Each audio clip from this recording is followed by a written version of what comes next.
Washington Family for Safe Streets now. Not everybody knows who I am. I'll just do a quick brief.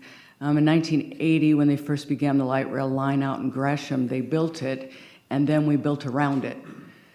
So they didn't look ahead for the safety part of it. Anyway, in 2003, Yep, we'll start over again. Sorry about that.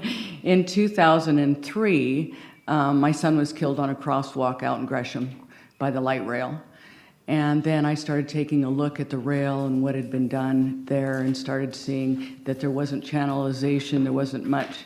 So I also checked into what Trimet had done. In 1999, Trimet did a safety study throughout the entire light rail line, and it said where all the places were bad.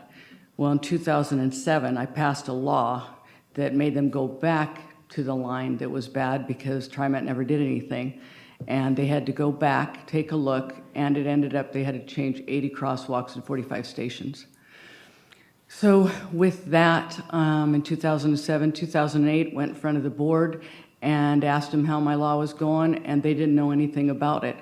So in 2009, went back down to Salem, and then that's when they told us how many we needed to change. The reason I'm here today is you are building a new line, and we need to look ahead.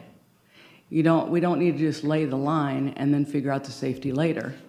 And with the track record with Trimet, that's kind of how we're doing it. And I would hate to see the same things happening that are happening now. I hear all the time more people are getting hit by light rail. So I'm looking for an oversight committee that maybe Trimet is not the head of that maybe there's someone else that oversees you. And then I'm also looking to maybe help as far as where you lay in the line and looking at the crosswalks and that. I just want to make sure I put everything in here that I wanted to say. So I'm 15 years later, and it's been 15 years since my son died.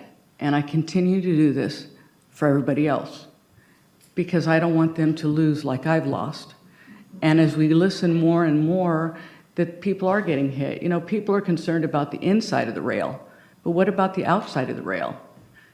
And are we really paying attention to how many there are every month? So I'm just looking to make sure that we follow and make it safe for our citizens, that we just don't lay this line because we want to get them back and forth. We lay it because we want to make it safe.